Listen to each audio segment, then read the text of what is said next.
രഹസ്യ വിവരത്തിന്റെ അടിസ്ഥാനത്തിൽ നെടുമ്പാശ്ശേരി അത്താണി ജംഗ്ഷനിൽ പോലീസ് നടത്തിയ വാഹന പരിശോധനയിലാണ് വലിയ തോതിൽ കഞ്ചാവ് പിടികൂടിയത്.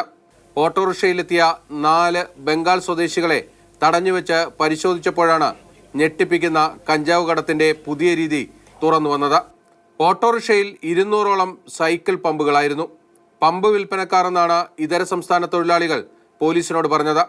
ആ പമ്പുകൾ പരിശോധിച്ചപ്പോഴാണ് അതിനകത്ത് നിറയെ കഞ്ചാവുകൾ കുത്തിത്തിരികെ വെച്ചിരുന്നത്. 200ഓളം സൈക്കിൾ പമ്പുകൾ തുറന്നു പരിശോധിച്ചപ്പോൾ കിട്ടിയത് 24 കിലോയോളം കഞ്ചാവ്. പശ്ചിമബംഗാൾ മൂർഷിദാബാദ് സ്വദേശികളായ റാഖിബുൽ മൊല്ല, സിറാജുൽ മുൻഷി, റാബി KS, സെയ്ഫുൽ ഷെയ്ഖ് എന്നിവരാണ് പോലീസിന്റെ പിടിയിലായത്. ജില്ലാ പോലീസ് മേധാവി M ഹേമലതയ്ക്ക് ലഭിച്ച രഹസ്യവിവരത്തെ തുടർന്നായിരുന്നു പരിശോധന.